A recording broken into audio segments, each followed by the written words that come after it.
ప్రేక్షకులకు ఈ నెల 4-5 తేదీలలో నాస్తిక కేంద్రంలో నిర్వహిస్తోన్న 12వ ప్రపంచ నాస్తిక మహాసభల కార్యక్రమాల ప్రత్యక్ష ప్రసారాలని సమరం గోపరాజు ఎథీస్ సెంటర్ ఫేస్బుక్లో వీక్షించవచ్చు. పాజిటివ్ ఎథిజం తెలుగు ఛానల్ ప్రేక్షకులకు స్వాగతం. మనం ప్రముఖ నాస్తికులు సంఘ సంస్కర్త అయినటువంటి శ్రీమతి సరస్వతి గోరా గారి స్వీయ జీవితగాథ గోరాతో నా జీవితం పుస్తకం నుండి ఆమె జీవితగాథలోని అనేక విశేషాలు తెలుసుకుంటున్నాం కదండి. ఈరోజు సంస్కరణ ఉద్యమాల్లో ఒక భాగం గురించి తెలుసుకుందాం. 1932లో ఒక విచిత్రమైన సంఘటన జరిగింది. ఒక రోజున దుర్గాబాయమ్మ గారి తమ్ముడు నారాయణరావు గారు గోరా గారి వద్దకు వచ్చి తన అక్క దుర్గాబాయమ్మ గారు గోరా గారిని కలుసుకోవాలనుకుంటున్నారని ఎప్పుడు రమ్మంటారు అని అడిగారు. అందుకు గోరా గారు, ఆవిడ నా వద్దకు రావడం ఎందుకు, నేనే వచ్చి మాట్లాడతాను అన్నారు. ఆ రోజుల్లో దుర్గాబాయి గారి పేరు దక్షిణ భారతదేశంలో ప్రతీతి. ఆమె పేరు ఆంధ్రాలో ఇంటింటా బాగా ప్రచారం పొందింది. మద్రాసులో ఉప్పు సత్యాగ్రహాన్ని వీరోచితంగా నిర్వహించి బ్రిటిష్ ప్రభుత్వాన్ని గడగడలాడించింది.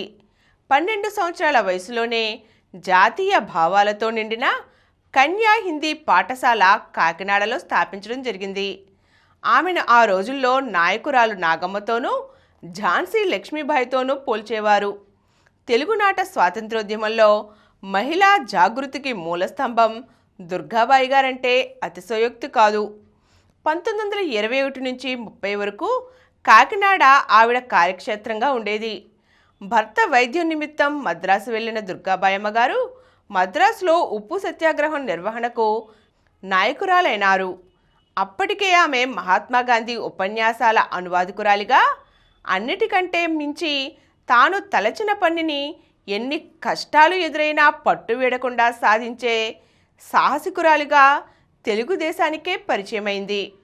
దువ్వూరి సుబ్బమ్మ గారి గురించి, దుర్గాబాయమ్మ గారి గురించి, వారి వీరోచిత కృత్యాలు తెలిపే గాథలు, కథలు ప్రచారమయ్యాయి. దుర్గాబాయమ్మ అంటే ఎలా ఉంటుందో చూడాలి అనే కుతూహలం స్త్రీలలోనే కాక పురుషుల్లో కూడా ఉండేది. మధుర జైల్లో ఆమెను బ్రిటిష్ ప్రభుత్వం పెట్టిన బాధలు కాంగ్రెస్ వారు జాతీయోద్యమ వ్యాప్తికి సాధనాలుగా ప్రచారం చేశారు.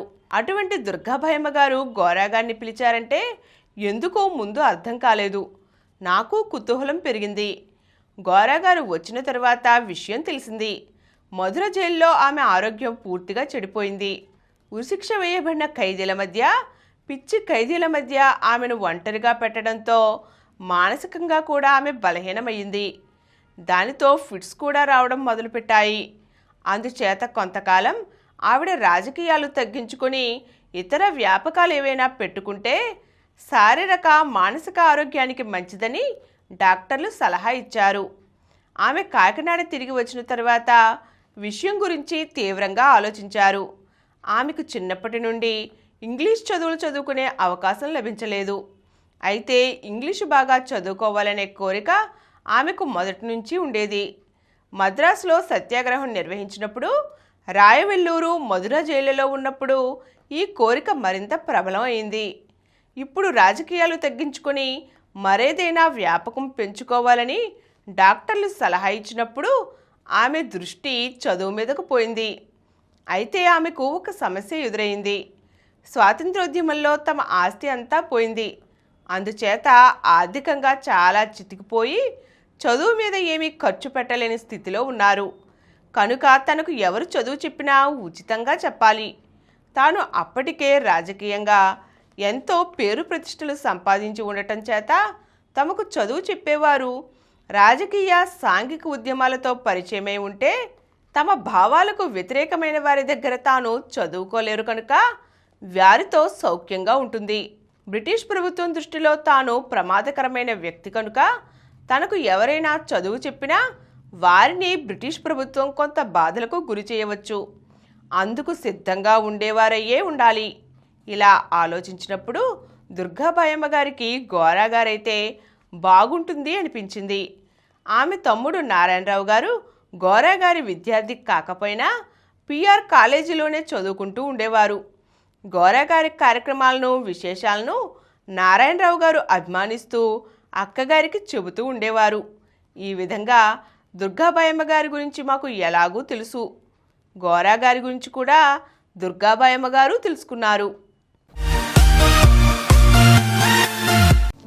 ఈ కార్యక్రమం మీకు ఎంతో నచ్చింది కదా. ఇటువంటి మరిన్ని వీడియోల కోసం అనతి కాలంలోనే 20 కోట్ల వ్యూస్ సాధించిన సమరం ఛానల్ సమర్పించు పాజిటివ్ ఎథియిజం తెలుగు ఛానల్కు సబ్స్క్రైబ్ చేయండి, లైక్ చేయండి, మీ ఫ్రెండ్స్కి షేర్ చేయండి. అలాగే ప్రక్కనున్న గంట సింబల్ని ప్రెస్ చేయడం మర్చిపోకండి.